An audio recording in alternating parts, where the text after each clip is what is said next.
everyone, this is Jay from Coach Jasmine. Today we are going to talk about the importance of flexibility in your handstand training.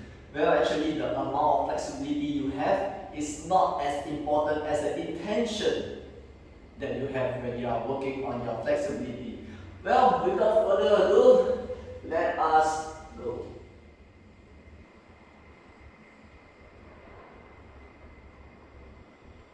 The first stretch I'm going to share with everyone is a seal stretch. When you're working on the seal stretch, as simple as it might seem, you want to do it with intention.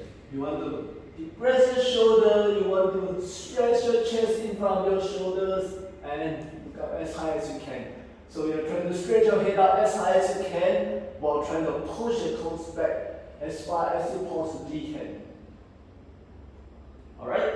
And why is this important? Because when we are in a handstand position and let's say we are in a not so nice position like this, with our shoulders in front, doesn't it look like a seal? We want to maintain tension so we're able to push ourselves back into a nicer position. Alright, we always want to maintain tension. The moment we lose the tension, it will look like this.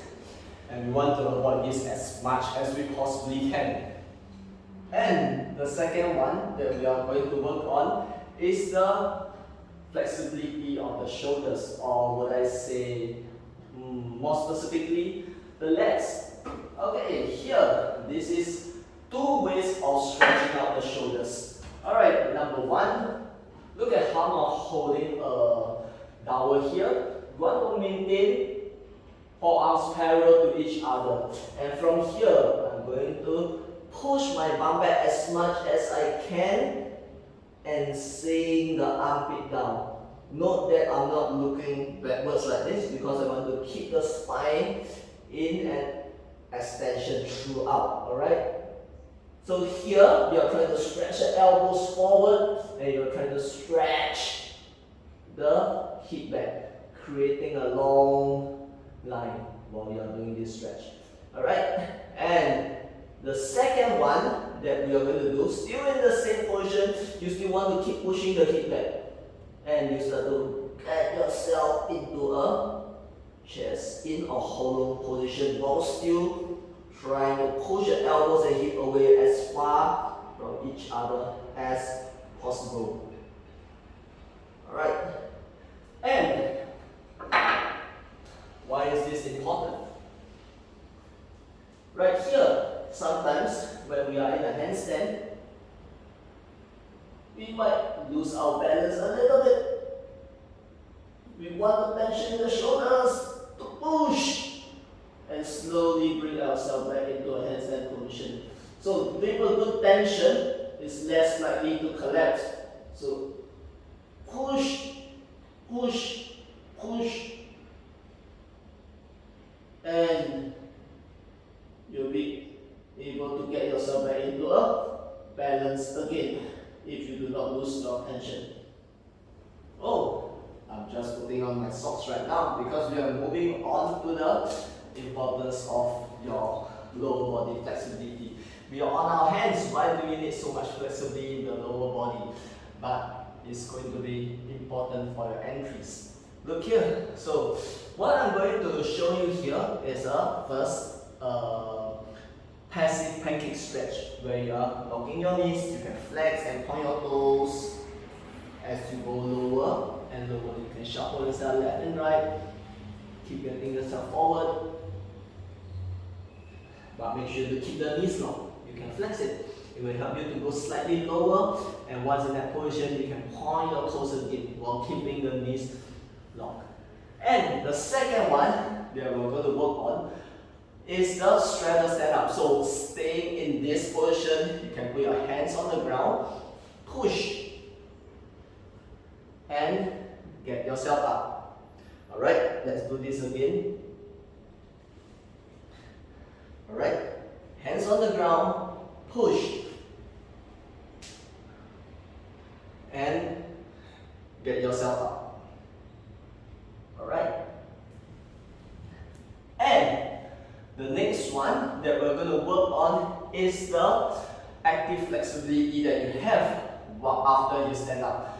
Alright, so we are going to continue from where we left off. You're going to put your hands on the ground, same thing, stand up. Alright, so here I'm trying to use the socks to slide myself back. You can use a slider, use a towel, and if it's too sticky, you can always wriggle yourself back slightly, but really kind of use the adductors. Alright, so let's go back down, slide ourselves back, maintaining control, going as far back as you can, sitting down, and from here, standing up. Cool. Back. And with active control of your lower body flexibility, it's going to open doors for your press handstand, where you hold in the straightened out position and you push yourself into a handstand position.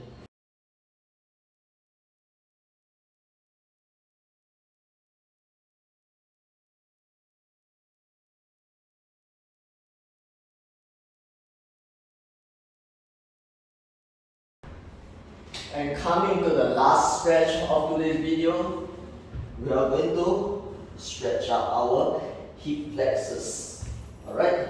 And our quads, our hip flexors and quads. So here we want to think of trying to lengthening our body, trying to keep the shoulders as high as we can in this position, stretching our quads.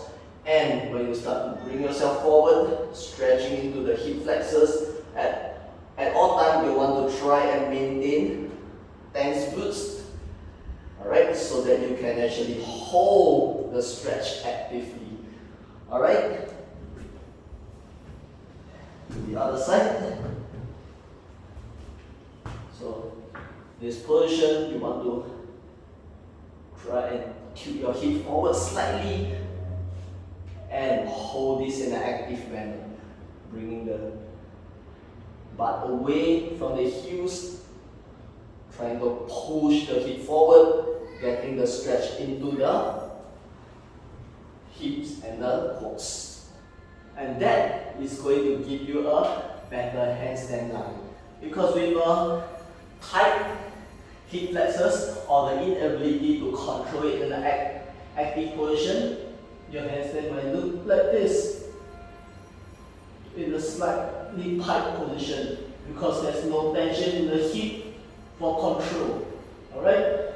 If you're able to properly engage it, stretch out the hip while maintaining tension in the glutes and throughout the body, your handstand will look significantly prettier.